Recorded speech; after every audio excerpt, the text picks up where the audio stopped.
don't know if I like the EDH rec or EDH rec definition of graveyard themes.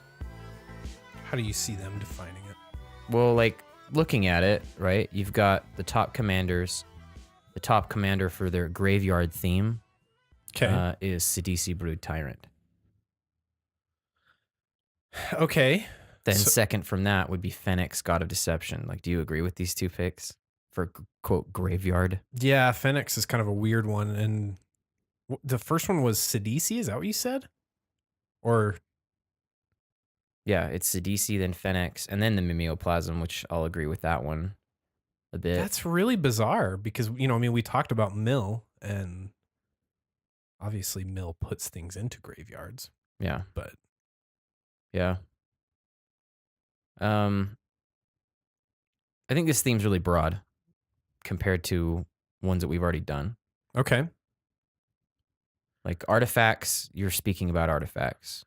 Yeah, that one's pretty easy to kind of peg that as to what it is. And yeah, there's permutations with artifacts, but I think a lot of the time, it seems like a lot of the time it's either put a lot together that involve tapping, untapping. Well, it seems to me like there's either the tapping, untapping, or there's like junk diver sacrifice type stuff. Yeah, so some kind of Ashnod's Altar. Yeah.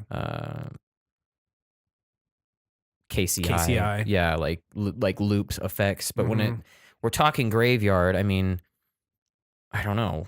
Like I could say that Duretti is a graveyard centric. Yeah, deck. I mean, if you want to get down to like strict definitions, you have a lot of stuff going in and out of graveyards. Okay. So I've kind of put things together. I think the best way I can explain them as far as like using your graveyard to win. Okay. If specifically you're trying to say, oh, I'm using, you're going to use the phrase reanimation, right? Yes. So my original experience with reanimation was back in 2012 when Innistrad, the original Innistrad, and New Phyrexia were in Standard. And there was a deck called French Rites that was really big. Well, not really big, but it was pretty competitive. Sure, right? Sure. So the idea is that you would find a copy of a very difficult creature and yard it, and bring it back for much cheaper, right? So you're using aggressive mill strategies to try to mill your way through the deck. Things like Forbidden Alchemy. Okay. So I remember it being like maybe 4 color, but there really wasn't, you were ever going to cast some of these creatures from your hand. They had to come in through the graveyard. So the one that sticks out to me was Elish Norn. So Elish Norn was mono white. Yeah, you're not going to be. And even in Commander, she's busted. But in a Standard, when she was in Standard, like getting her into play was really difficult unless you could reanimate her. So and then it's backbreaking. Right. So the centerpiece of the deck was a card called why it was called French Rites was a card called Unburial Rites. So it let you just pull a creature from the graveyard into play, right? And then that same year, they released their very last premium deck product. Do you remember that? Oh, yeah. Yeah. I remember like Christmas had come and gone, and like I didn't know how good it was like at the time. And I like remember like going out to trying to find it. Sure. And I found it in like some Walmart somewhere because these were like pretty proliferate back then. Yeah. And the deck is worth just hundreds of dollars now. Yeah, because it was all foil. Like they don't do these anymore. Yeah, I think those they did decks like 3 are really or 4. hard to get a hold of now.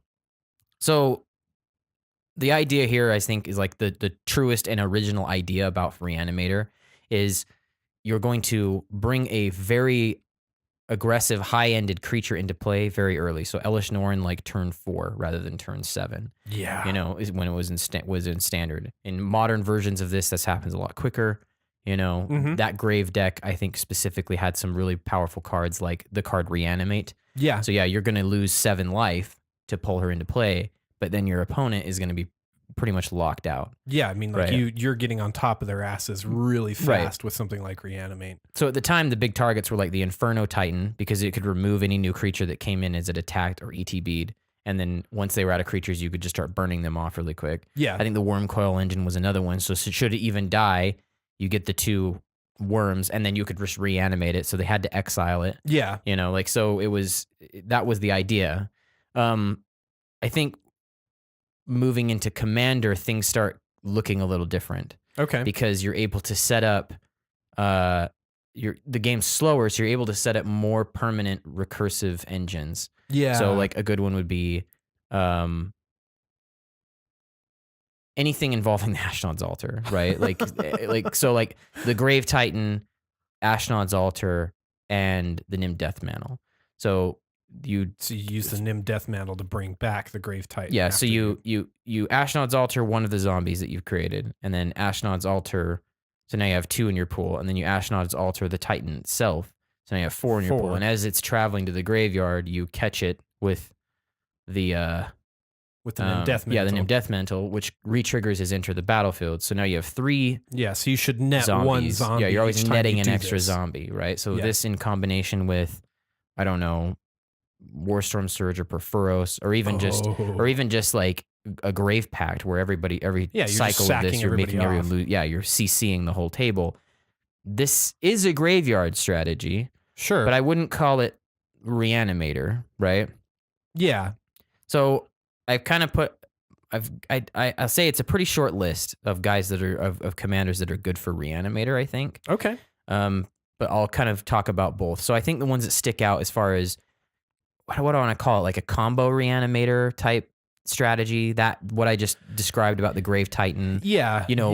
Sophie Eric's daughter and the Revelark and what is it? The Karmic Guide. The Karmic Guide. Like these aren't huge targets by themselves. They're not like, oh my God, backbreaking. Sure. This came in way earlier and I'm not earlier or way too early or whatever. I'm not ready for it. Yeah. Because in Commander, like Elish Norn can be hard cast in Commander. That was not going to happen in Standard or Modern. Oh, sure. Right. So I'm thinking like those are like combo Reanimators. And I think your options there are Karater is definitely up there. That makes sense. I honestly think Chainer is definitely another really good one. Because Chainer's already 6 mana himself. Sure. And he needs 3 more plus life to activate to pull something into play. Yeah. So really what you're looking for is something that's immediately impactful, like the Grey Merchant of Asphodel. So you can start looping him through. Yeah. You know what I mean? Yeah, or that makes sense. You can go crazy with the Priest of Gix. Okay. Because now it just replaces the cost. So you're losing life, but then everyone's getting CC'd because you've got a Grave Pact effect or something. Because he comes in, grabs you, adds 3, you sacrifice him to Ashnod's Altar. Okay.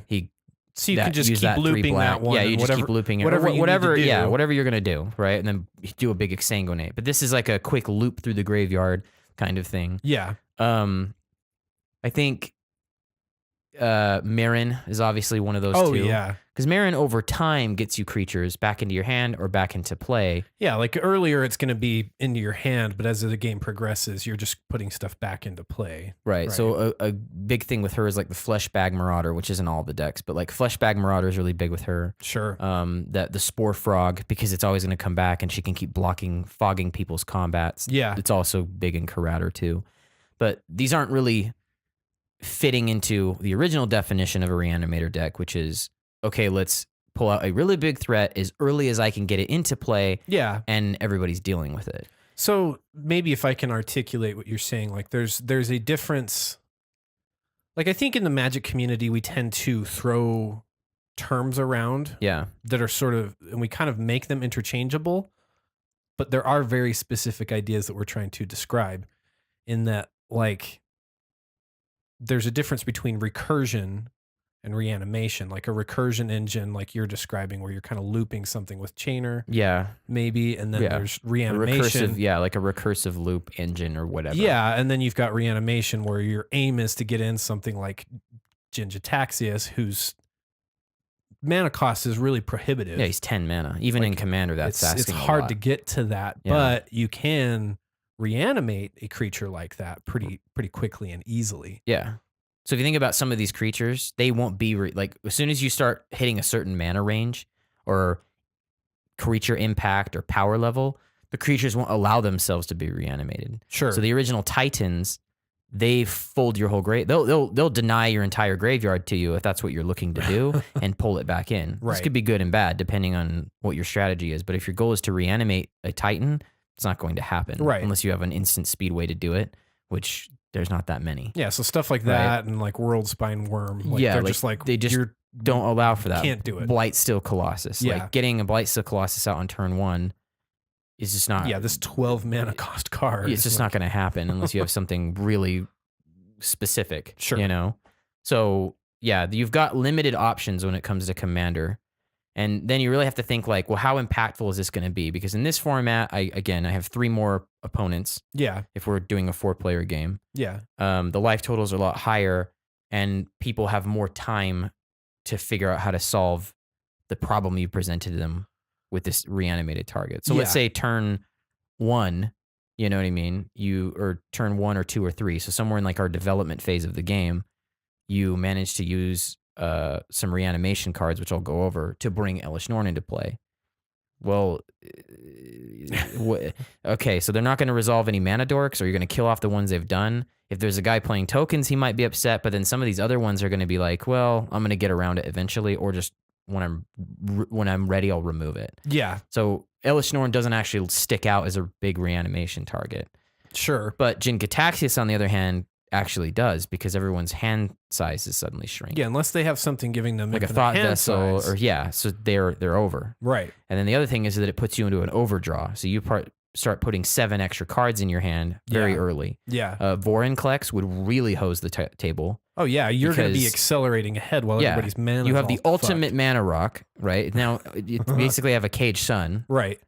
But then everyone else is slow, like they can't develop any further. Oh, exactly. So he's really rough to deal with, right? That'll give you a good lead on the rest of the table.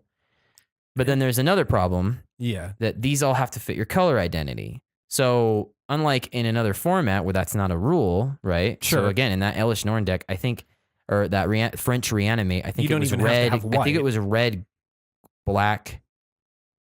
I think it was 4. I remember it being 4 color. I think it was red, black, white, and green. Okay. Right? But you didn't even need to use all the mana sources because you're just going to reanimate. Or maybe it was green, black, and there was different permutations of it. Like there was a lot of different French rights. Sure. There was one that even had to use Heartless Summoning to try to drop the cost of all the creatures by 2 because them being around was a big deal. Right. You know, so that kind of like negated Elish Norn. So all your stuff was only +1, but theirs was -2. Yeah. She cost 2 less. Like there was a lot of different versions of that deck, but they were reanimating targets that didn't match the mana cost.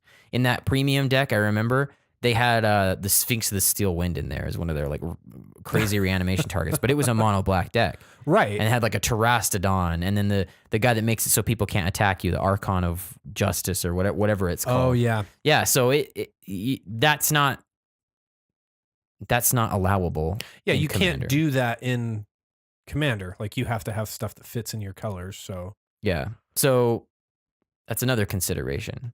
So if you want to reanimate Vorinclex, well, then we better be in green, right?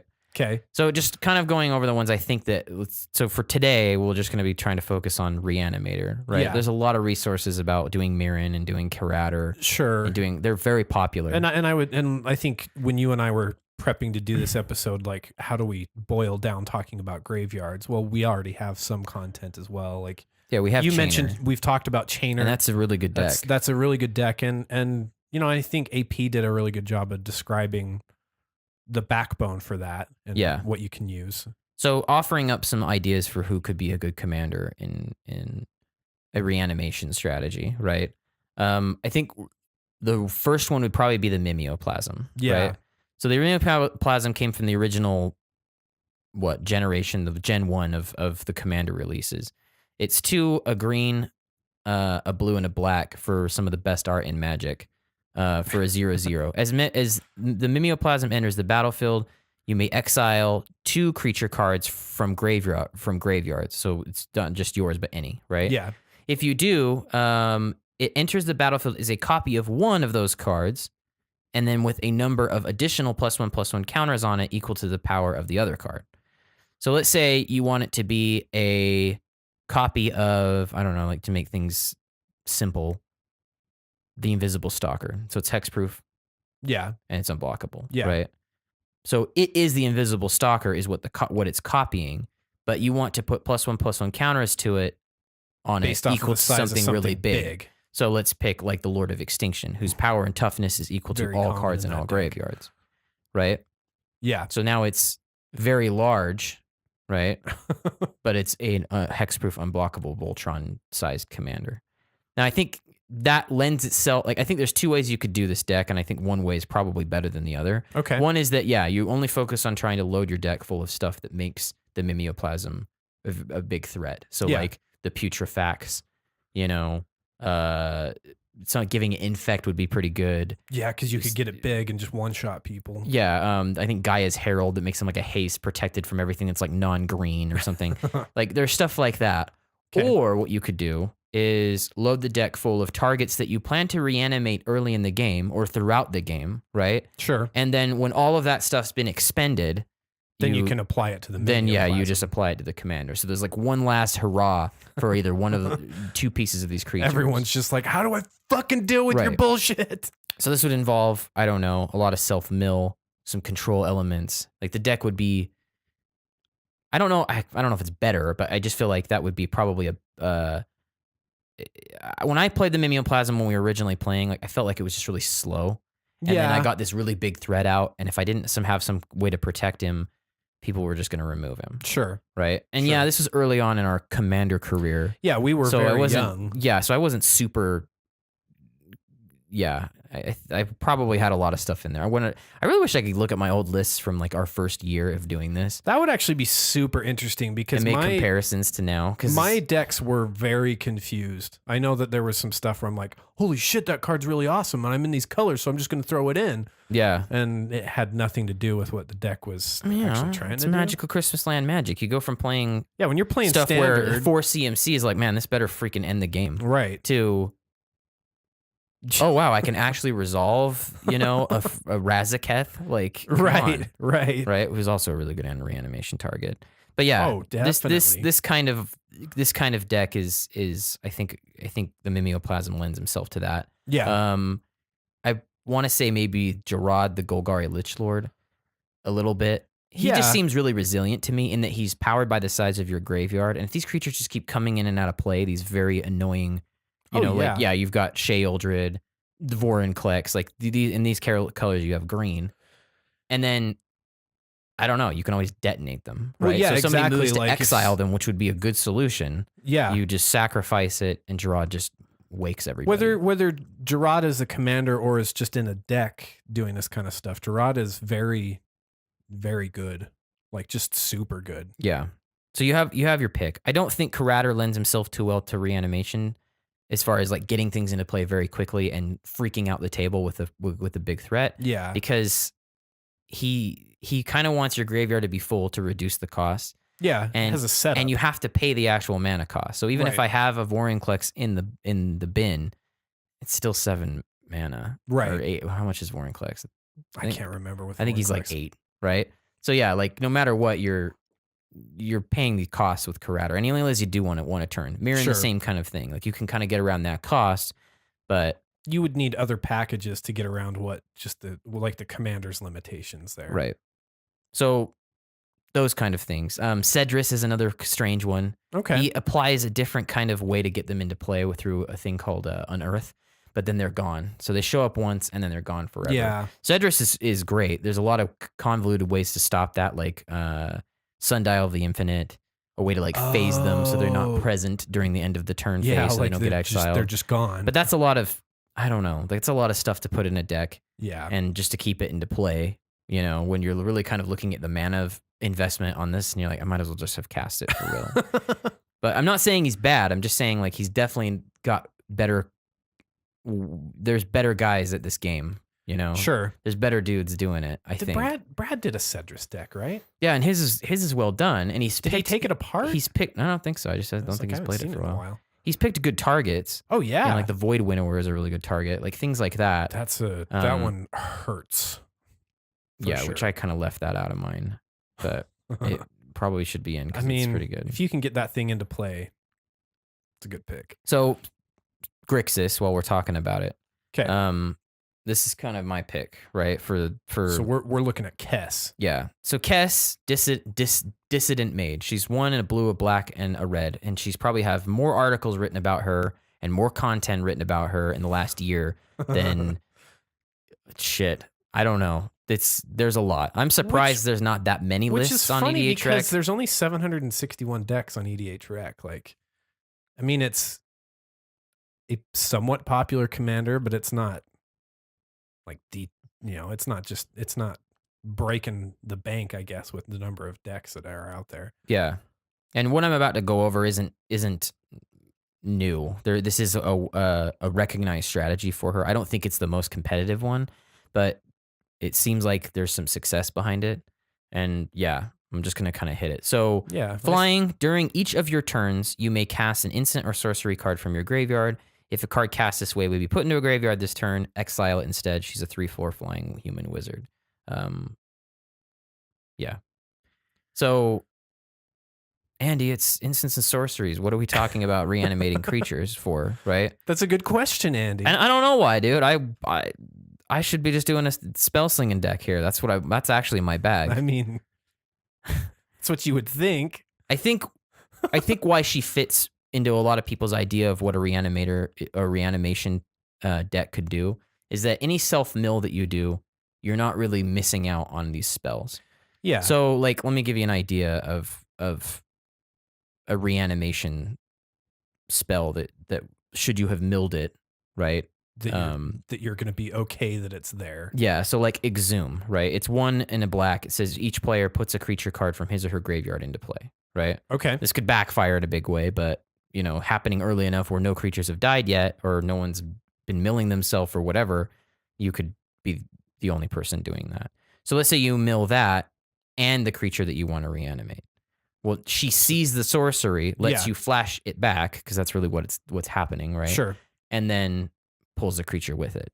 So she's Reanimator by proxy, I guess, is a way to do it. Yeah, so the intent being that you get both the creature and the spell that you want to use into your graveyard, and she then allows you to cast the spell that brings the creature back.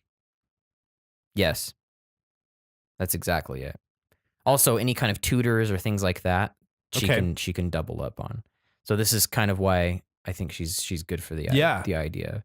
So going over just good spells, we'll start with the instants of sorceries with her because that's what she wants to do. This is the reason you're playing her, right? Yeah. The creature is like, you can pick whatever you want. I have some that I'll suggest, but you can pick whatever you want. Yeah. I would just, don't pick a reanimation target that's only 4 mana. Like, do something that's pretty impactful. You're like, I have 4 mana, but I'm going to reanimate this thing because it's fucking cool. Yeah, so Entomb is really good with her, right? So it's 1 black. You can search your library for a card and put that card in your graveyard, then shuffle your library. If you flash that back, it's happening twice. Yeah. Right? So at instant speed right before your turn begins, you tutor the creature, and then instant speed right before right at the beginning of your turn, you tutor the reanimation card, right? Yeah. Yeah. Okay. Into your graveyard. But then you have to wait another turn because you've already shot. She only allows you to do it one more time. Sure. Once a turn. But, sure. But now you're set. Yeah. Or whatever is in your hand already. Let's say you have your reanimation card in your hand. Oh, yeah. You grab the creature that you intend to reanimate. And then you shoot the spell from your hand. Shoot the spell, it reanimates. And then if they kill it, you can just do it again, right? Is the idea. Insidious Dreams. It's three and a black. As an additional cost to play Insidious Dreams, discard X cards from your hand, search your library for X cards, then shuffle your library and put those cards on top of it in any order. I've actually really liked this card. I have it in my Marquesa list. So let's say there's 3 cards you don't want. Yeah. Or 3 cards you want in your graveyard, and you want to draw these ones next. Yeah. Like, it's a little bit slower, but it's a $3 card. But it is a good card. I'm talking about Entomb. Like, while we're talking about it, like, Entomb's like $15. Yeah, that's it's not a cheap card. But Insidious Dreams lets you tutor stuff a little bit and ditch stuff into your graveyard. Right, and get him on top of your library. And then I guess you could mill yourself a little bit. Oh yeah, ditch it into the graveyard. It wouldn't be that big of a deal, or just cast it from your hand. Right. As far as like really, really strong cards for her would be Buried Alive. It's 2 and a black. Search your library for 3 creature cards, put them into your graveyard, then shuffle your library.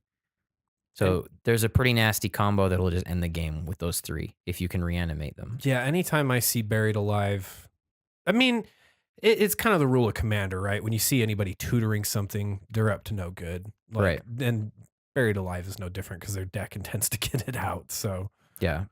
Faithless Looting, you can just draw 2, discard 2, right? Okay. You don't need to pay the OG flashback cost with Faithless Looting if she's there. Oh, you can she's just pay there. the red. Pay the red. If she's not there, you can still do it. It's still a damn good card. I actually really like Faithless Looting. Like ever since it was ever came out, it's one of my. It's definitely a great. I remember card. you like immediately putting this one to use. Victimize. Choose 2 target creature cards in your graveyard. Sacrifice a creature. If you do, return the chosen card to the battlefield. Chosen cards of the battlefield tapped. So if you really, really want to exchange her for something dope, twice, you can have 4 reanimations, I guess, right? The 2, if you grab the 2 at the same time. That's actually a cool little synergy. Zombify, it's just 3 and a black, it's a 75-cent card, but it says return target creature card from your graveyard to the battlefield. There's better cards that exist, like Unburial Rites is better because Unburial Rites has flashback, but the flashbacks has white in its identity, so you're not allowed to have it. So with this, it's like, all right, I get some more mileage out of it, right? So yeah, there's a lot of reanimation cards. There's Victimize, which is another kind of expensive one, or not Victimize, just straight up Reanimate. Oh yeah, Reanimate. Where it's 1 black mana. You'll lose life equal to their CMC when you pull them out, but depending on the state of the game, it could be really big. Yeah. Right. So yeah, this is the reason you're running her as a reanimation commander.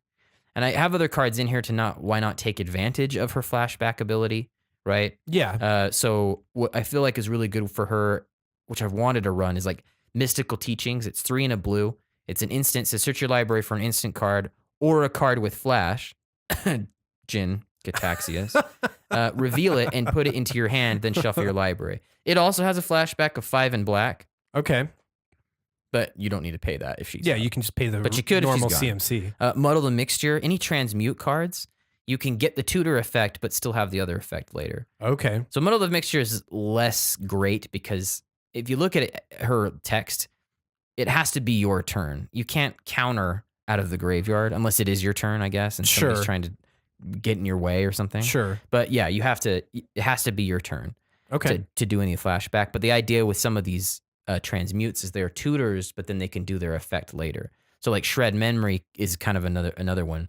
It's supposed to remove 4 creature cards from a single graveyard from the game. So it's a little bit of graveyard hate, but you can transmute it into your graveyard. So you discard it by paying 3 and you find any card of value of 2. So CMC of 2. Okay. And then you have this for later in the yard that you can cast for real. Yeah. Using her. So that's actually a nice little synergy. I like that. Yeah. I'm liking transmute a lot more. There's a lot of flexibility to it, right? Yeah. Some other kind of, I think these fall into almost every Kess decks are these rituals. So there's a Dark Ritual, which is 1 black to add 3 black to your mana pool. And then Cabal Ritual. So it's 2 and a black to add 3 and black to your mana pool. However, if you have Threshold, so if there's 7 or more cards in your graveyard, which that can happen, you added 5 black to your mana pool. That's a big boon of mana. Well, yeah, especially if you're doing it once in the same turn. Yeah. So you cast Dark Ritual, you have 3 in your pool. Then you flash it. Then you flash it back. Now you have 5 in your pool. That's dope. So for 2, you go up to 5. Right? Yeah. Things like this. This is kind of why I'm thinking she makes for a good one. There are also reanimation cards that are not sorceries because there's a synergy with a couple cards that I wanted to go over, but there's only 2 that I put in here. So there's Animate Dead, just because the CMC is just so low. Okay. It's 1 and a black. It has an enormous amount of text in it. But pretty much what it is it enchants a dead creature. It enchants as a creature in the graveyard. And when it comes into play, the creature has 1 less power. Sure. That's all. So if you read through it, that's really what it's doing. And there's a battlefield. It sees a creature in your graveyard. It pulls the creature out. It gets attached to it, right? But then if it ceases to be attached, like the Animate Dead, it dies, correct? The creature.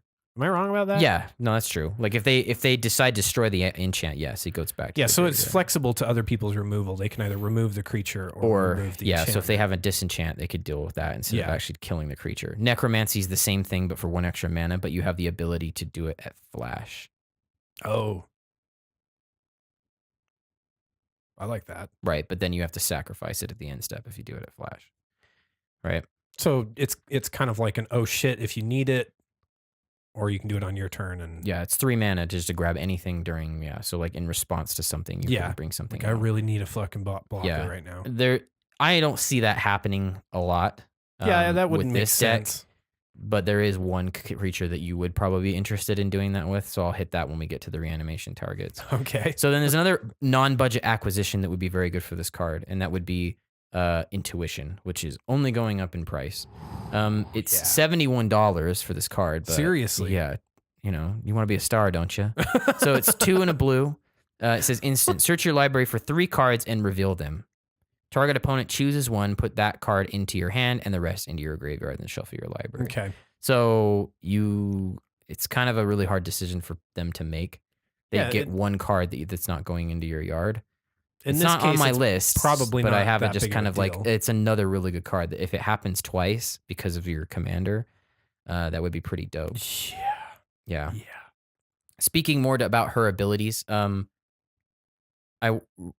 have Cyclonic Rift, I think, in this because it's just blue. You're just obliged to do it, right? Yeah. But the Overload cannot work from the graveyard, just to be sure. So you're casting. It's an alternative cost, right? So things like Vandal Blast have to be replaced with other cards, right? So my alternative was a card from Amonkhet called By Force. So it's X and a red. It just says destroy target or X target artifact. It's a decent replacement. Yeah. Right? So, I mean, how many artifacts are you really picking up with Vandal Blast anyway? Yeah. Right? It's 4. Well, so this, if for the same cost, you can destroy 4. Let me ask you about that though, because whenever, like, if I'm not playing green, Vandal Blast is kind of a scary card to include in my deck because most of my ramp has probably come from artifacts, right? Yeah, it's a good card, but what I'm saying is like you have to pay 5 mana to get it off, 4 and then a red. How many are you destroying? Yeah, so that's By Force, that's if a you good get point. 4 and a red, you get to pick off 4 artifacts. True. So I get Vandal, but you won't be able to flash Vandal flash it back the way you want. You can do its original function. So I guess you could destroy all artifacts you don't control and then one more later. So take your pick. I just wanted to try By Force out because. But if you're just getting stuff into your I don't know. Graveyard. That late in the game, how far developed are the artifacts going to be again? Unless you specifically have an artifact deck present. Vandal Blast for me most of the time is just to like undo people's mana development. It usually most is. of the time, right? Unless there's an artifact centric deck that just it needs to be done with. Chaos Warp is another way to reach into enchantments, which would happen twice. I'm kind of going over the cards that, hey, she's like instant sorceries. She's here. Let's use these two. Curtain's Call. It's 5 and a black. It's undaunted, so the spell is reduced by the amount of opponents you control, or the amount of opponents you have. This is just destroy 2 target creatures at instant speed. Okay. Right. Not fact or fiction. So, right. I'm into that. Like. Not a lot you can do about that. If you know that, I'll put all the creatures in this pile and all the instances in that one. It's like either way. Yeah, like you don't have a good choice there. Like Forbidden Alchemy, straight up from the French Rites deck. It's 2 and a blue. Look at the top 4 cards of your library, put one of them into your hand and the rest into your graveyard. I'm sure there's better cards in this, but nostalgia. I had to do it. Right? Plus, I mean, hey, at least I didn't do any Burning Vengeance stuff. Which would be I was kind of waiting for that. Andy's got like this deep obsession with Burning Vengeance. Burning Vengeance deck. Yeah. Frantic Search, 2 and a blue. Draw 2 cards, then choose and discard 2 cards and untap 3 lands. So it's next to free. Okay. Right. No Ponder, no Preordain, no Brainstorm in the list. That's interesting. They don't put stuff into your yard. Andy player. Yeah, I would rather have something that has more flexibility. So is that Charm? It lets me draw 2, discard 2, or counter target non-creature spell unless they pay 2, or deal 2 damage to target creature. So that it's more flexible.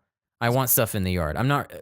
Brainstorm isn't actually that great of a card in Commander. Unless you have ways to shuffle your library or you're milling stuff away or whatever. But those cards have to go back at the top. Right. Like. Yeah. Like, I'm not okay. It's a great card. I just. Well, I think you have to understand what you're trying to do, right? Like so you shared Insidious Dreams earlier. Yes. And I've had that in decks and see that it hasn't worked out. Yeah. But like if you find the right context for it, like those cards work. Yeah. Like Kess wants stuff in the graveyard, so why are you wasting slots on stuff that filters the top of your deck, right? Yeah. Like, there's no reason for that. You just need to move stuff to your yard. I'd rather have the Faithless Looting than the Ponder or the Preordain. Absolutely. But I'm not saying they're bad. I might have to put them in because their mana cost is so efficient. But I felt like just going for cards that, I'm just going to loot. I'm going to look at the top 2, whatever. So like Cathartic Reunion, discard 3 cards, draw 3 cards. Perfect. I'm getting as deep for 1 extra mana, but I'm also filling my graveyard. Right. Let's say there's something in your hand that you want in the graveyard now. You're like, oh shit, I wish this wasn't in my hand. And you cast Brainstorm. That's not affording you anything into the yard. Right. So I'm not saying they're bad. I'm just saying if you look at any Kess list, they're like way up there, those 3. Because they're good cards. Right. Brainstorm is, I actually like Ponder and Preordain better than Brainstorm. Okay. Because of just the fact that you can get rid of what you're seeing. Yeah. Brainstorm is kind of like I get to see 3 things extra and then put them back in an order that, I don't know. Yeah. In response to like somebody getting into your hand, Brainstorm's really good, but that doesn't happen a lot in this format. Oh, sure. So somebody's like, oh, I'm going to hit you with, some kind of discard effect or whatever. You can hurry up and Brainstorm and save it. Yeah. Right? Yeah. Still on the sorcery train and instant train for this. Cruel Ultimatum. I wanted to try it. You're just like, I had a curiosity. I don't know. I just wanted like to check it out. Yeah, I wanted to. I've never actually like managed to land this on anybody, and I imagine it feel pretty good. So it's blue, blue, black, black, black, red, red, right? This is very, very. Yeah, it's a picture of card. Nikki B just bitch slapping Sarkon in the mind. He's bitch slapping him in the mind. Target opponent sacrifices a creature, discards 3 cards, and then loses 5 life. You return a creature card from your graveyard to your hand. Maybe. You draw 3 cards, and then you gain 5 life. So it's this weird, like, pitch. Okay. But if this is happening twice, that's 10 life, and they discarded 6 cards, and they sacrificed 2 creatures. That amount of discard has a huge impact. Yeah. Plus, how many... I don't know. Like there's a big mix in Commander, right? Where there's a lot of decks where they're only going to have a handful of creatures out. Yeah, and you can really change somebody's game with making them sack 2. Sacking 1 creature if you're not playing. I doubt this would happen in the same cycle, but yeah. Sure, but still, like it changes things. I wanted to try it out. I wanted just like a big slappy like sorcery that wasn't exsanguinate. Or Tormented Hellfire. Sure. But those are in there, by the way. I would bet. Dark Petition, 3 a black and a black. Search your library for a card, then put it into your hand, then shuffle your library. However, it has Spell Mastery. If there are 2 or more instants of sorcery cards in your graveyard, you add 3 black to your mana pool. Okay. So I can see some kind of time where you can hurry up and use that 3 black to flash back the same card. Sure. Right? All right. So you're getting around it, and then you get 3 black again. Decree of Pain, 6 a black and a black. Destroy all creatures. They can't be regenerated. Draw a card for each creature destroyed this way. You could also cycle this, so 3 a black and a black. Discard all creatures. Draw a card. When you cycle Decree of Pain, all creatures you get -2 till end of turn. It's actually a damn good card. We saw that one get dropped last night. The cycling bit of it shifted the game. Is enough hard. a lot of the time.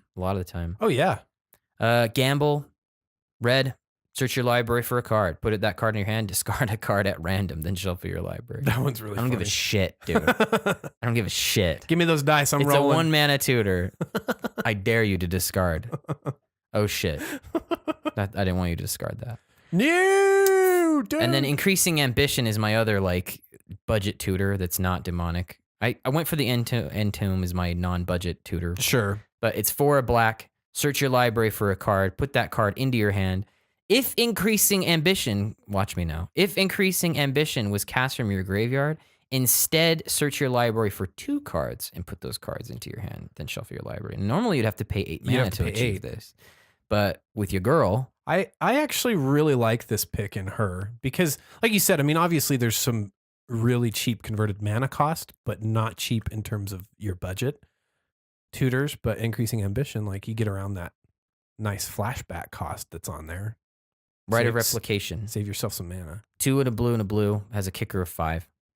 We all know this card. Yeah. You put a token to play that's a copy of target creature. If the right of replication was kicked, you can put 5 of those tokens in the battlefield instead. So this is not an alternative cost. The kicker is an additive to this. Right. So you can actually do that one from the graveyard. Okay. So flashback, I guess if you could, or if you wanted to, you could do the flashbacks. You can't do overloads.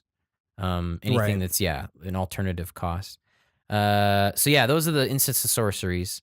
As far as enchants go, I went over 2 of them already. It's the Animate Dead and the Necromancy.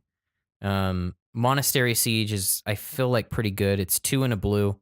As Monastery Siege enters the battlefield, you choose cons or dragons. So depending on what your board state is, you might want to choose dragons. The dragons option says that spells your opponents cast that target you or a permanent you control cost 2 more to cast. So if they're really scrambling to get rid of that reanimate spell, they got to develop 2 more lands before they can do that. And what have you done in that turn? Yeah, I mean, that's the whole point. You should be well ahead. You should have advantage. Yeah.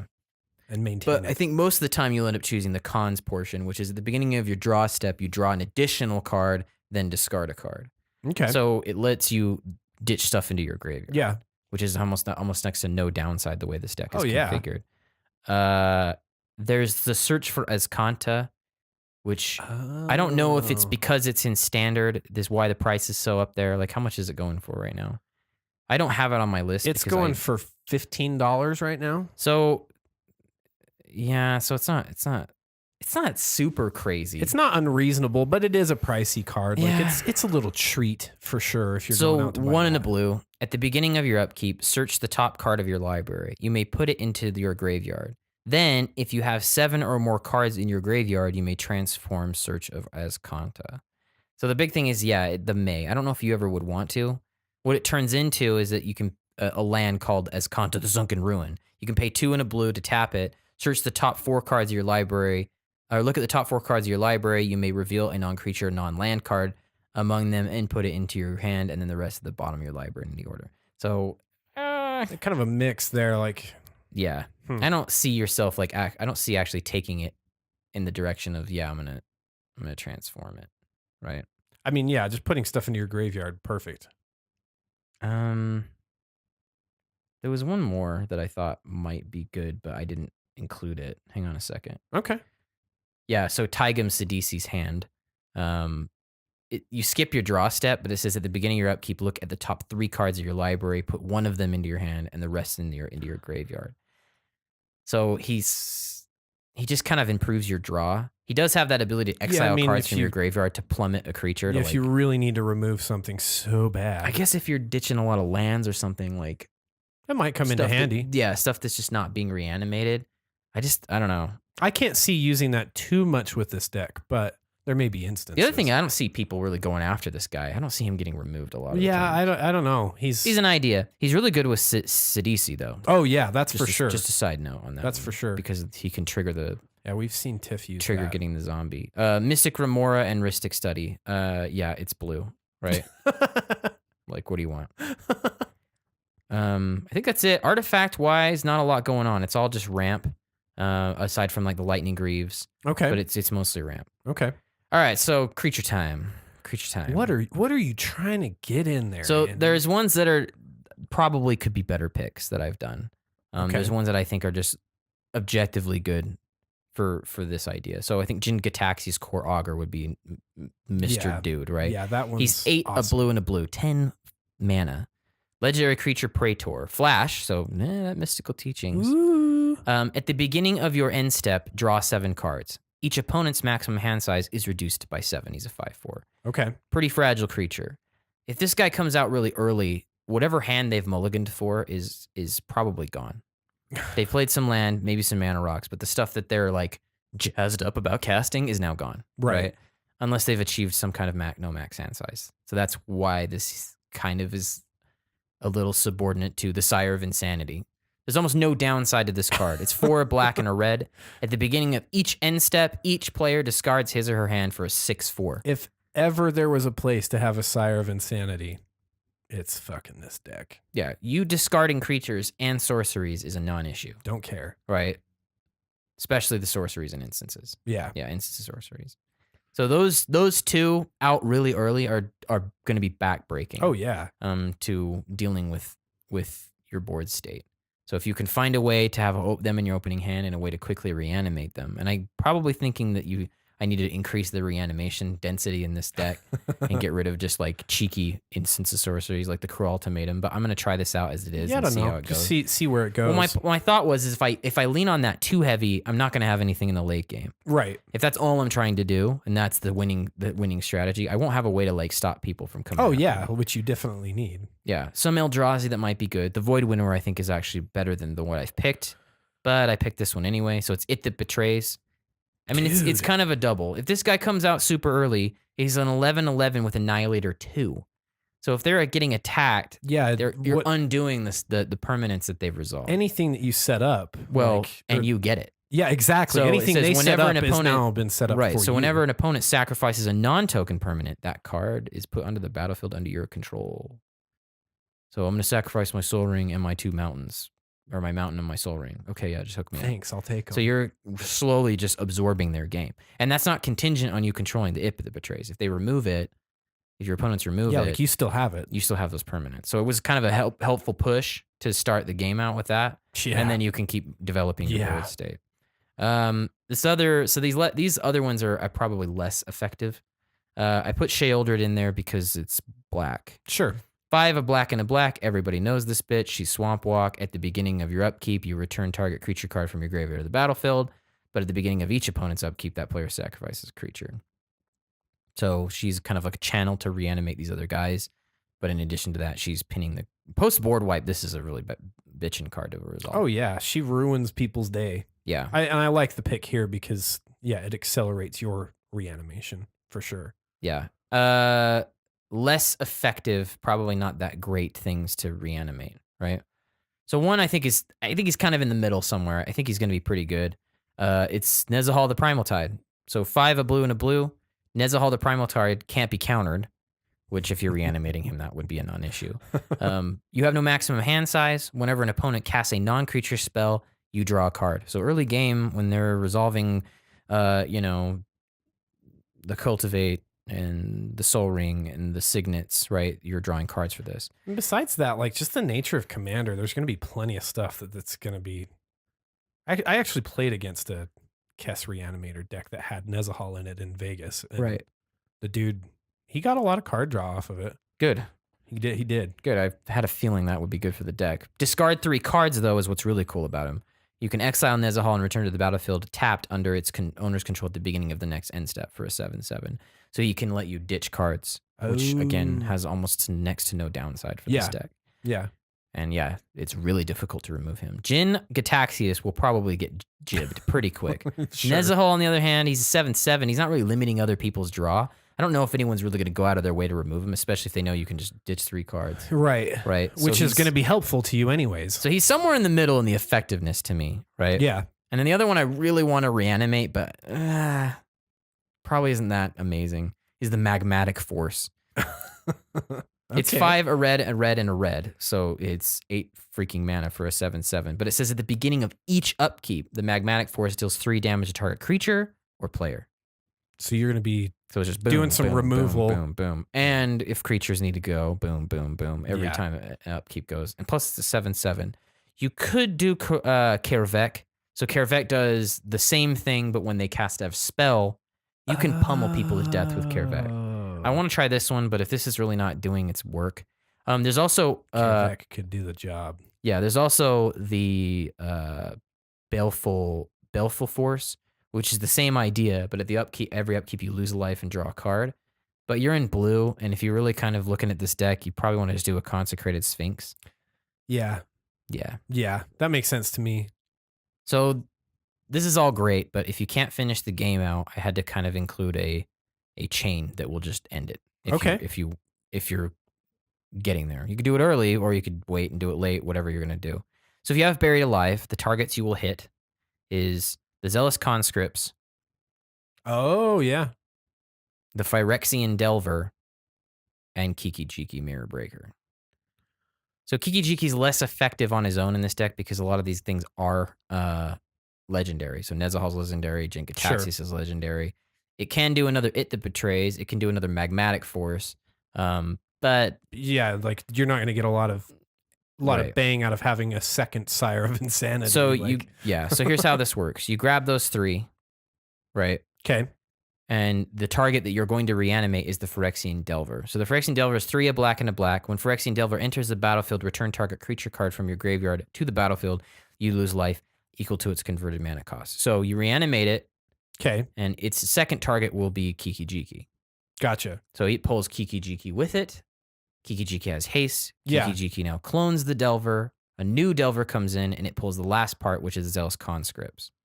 Okay. As the Zealous Conscripts comes into play, you target your original Kiki-Jiki, untapping it. Oh. And now you tap Kiki-Jiki, clone the Zealous Conscripts. Okay. Untap Kiki-Jiki again.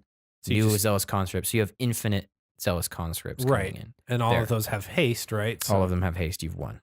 Okay. Provided no one's interrupted this. Sure. So you're just going to go beat face with a bunch of conscripts. You've lost some life. So if your life threshold is too low, it won't be able to that's only happen. the first couple, right? With the Phyrexian Delver, like as long as that thing's involved. But after that, whatever. Yeah. So that's one way just to like, we're done. Good day, sir. The other way is the big X spells, I think. Probably need to like increase the ramp on this deck if you're going to do that. Sure. But the big X spells like Torment of Hellfire.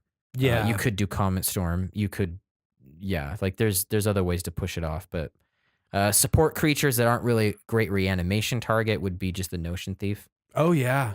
I figured I like not having my opponents draw the cards. I would rather have them. Even though every time there's a May, they just stop drawing them, which is good enough. That one upset me last night. The River Kelpie. It's 3 a blue and a blue. Whenever River Kelpie or another permanent is put into play from a graveyard, you draw a card. Okay. Whenever a spell is played from a graveyard, draw a card. So if it's going on anywhere, let me draw some cards, yo. Yeah, you draw cards. So if you got somebody else playing out of the yard, you can draw on cards. Because it says, whenever River Kelpie or another permanent is put into a play from a graveyard, draw a card. Jeez. And the same is true from a spell. And it also has persist. So if it dies, it just kind of persists itself. So cool. It's good support. There's an enchantment called Secrets of the Dead. Yeah. That did something similar. As long as you played spells from your graveyard, you would draw a card. So that's a little bit more stable. Okay. But I figured I'd just do a creature to start. It's $8, this card. So maybe you want to alternate that one into the Secrets of the Dead from Dark Ascension, I think is where it came from. Okay. Burning Vengeance. Yeah. There's one last creature I wanted to talk about, and it's I don't know. I just like what it can do, provided you have 2 other cards. Gotcha. So there's the Cataract Leviathan. It's 6 a blue and a blue. When Cataract Leviathan comes into play, return all other non-land permanents to their owner's hands. It also has an unearth for 1 less blue. It would be 6 in a blue, which means you can just do it, and it bounces everything. Right? Okay. So it bounces everything. Yeah. So you're getting yourself. If you hit it with Animate Dead. Okay. Right? Yeah. Yeah. So when it comes into play, it will bounce Animate Dead, which will send it back to the graveyard. But Animate Dead's now back in your hand. So you can animate it again. I gotcha. And again and again. Same with the Necromancy. Okay. So those enchantments, because it doesn't get exiled when they die, provided you don't do the flash side of Necromancy. Sure. You're just going to continue. For 2 mana, you can continually just keep the permanents out of play. The 1 in the black is just it's not coming back. That's neither are you, but you have a 6/6. Yeah. So like, what are you guys going to do about this? Yeah, I mean, well, not really, because it comes into play and then it goes. Like, it's like I don't know. You could try to like do the unearth thing, but I wouldn't do that. I guess if you're doing loops like this, if you've got Perforos in the deck, like you could do that. You could. Yeah, you could. But you're going to basically just keep bumping everything. Right. And it's all non-land permanent. So enchants are going, artifacts are going. That's all. But yeah, that's pretty much it, man. I like it, dude. That's all I've got. There's other cards, but they're pretty much just like your standard issue. Sure. Grixis stuff. I think a way to kind of change the direction of this a little bit would be probably increase the amount of reanimation targets, but I'm a sucker for sexy instants and sorceries. Yeah. Or not targets, but maybe come up with some more. The Void Winnower is worth consideration. That Magmatic Force probably be better to be Kervek or something that just actually does damage. Sure. Right? Kervek, I don't know. Kervek seems to call out a lot of removal. Not that you can't just bring it back. We've seen Kervek a lot in our group, and I think that's probably in part why we see that. Yeah. Like if people aren't super familiar with him, he might be able to get away with it. He can pummel stuff for sure. Yeah, he hits hard. He hits really hard. Yeah. And it makes people question what they're doing. You know, like it seems to me like it's really often when somebody plays Kervek and other people just kind of think, oh, my life total's high. And so they go about business as usual. And then the Kervek player starts hitting their creatures. Yeah, and that's the reason why he's good. Oh, shit. Yeah, like, you're not just going to hit my face. You're going to clear the board. Yeah, Kervek's cool because somebody can make a deal. Hey, I have a 7-mana CMC thing. I want to resolve it. Can you ping this out? Yeah, like it's a fun politics thing. There. Sure, but he's 7 mana. So he's up there on the mana scale. Trying to think it's like some other Eldrazi. You could do the newer Eldrazi. Kozilek, Emrakul, and the ones whatever. But you're not going to get their when cast effects, which is a little disappointing. So you're not going to get the exiling effect from Ulamog. You're not going to get the extra turn. You won't get the extra. Yeah, stealing. Yeah, you steal their turn, but they are big, right, and threatening. Blightsteel Colossus is not possible. I saw somebody put Sire of Stagnation in one of their lists. Like, I mean, if you get it early, people are still going to play their lands. What's its power and toughness? It's a 5/7. See, that's just, I don't know. Yeah, 5/7. When a land enters the battlefield under an opponent's control, that player exiles the top 2 cards of his or her library, and you draw 2 cards. Like, you'll get some card draw off of that. Yeah, you would, and they'd lose potential stuff. Yeah, that's another option. So yeah, there's different targets. I think there's different ways. I'd stay away from the Inferno Titan because I don't think you need to attack to get its ability. Yeah, that one's a little more. The Frost difficult. Titan, no one ever uses that one. The Grave Titan, you could start swarming the board pretty early if that happened. If you're gonna do that, if you want to do the Grave Titan, then get the Death Mantle and then get a Wurmcoil Engine because you can do because you need loops that you can start setting up, right? Like if you're gonna do that, I mean, like you described. Yeah, I don't know. The Wurmcoil is a little hard because you need an extra creature to throw under, so you can finally get his worms out, and then you start eating him in one worm. Like he needs to be out with his. He needs to have died, or some other creature needs to get eaten. Yeah, that's a lot of variables to get into place to make that work. So I do think that there is going to be something that you need to do to figure out a way to just end the game. Sure. If you don't like the whole Kiki-Jiki Zealous Conscript setup, you can replace the Zealous Conscripts with either the Deceiver Exarch or the Pestermite. My thought is that the Zealous Conscripts by itself is a better card had I not seen these other two. So if I'm not ever getting the Buried Alive card and then a Reanimation, I can grab a Planeswalker. It grabs any permanent, right? So it's a good card. I had a Planeswalker stolen from me last night with the. Oh, that's right. Yeah, and then they just downed him and pulled him off his ultimate. It was a pretty good play. It was a really good play. I got to reanimate an artifact, and I didn't get Duretti's Emblem. You're because like, fuck. Of it. Yeah.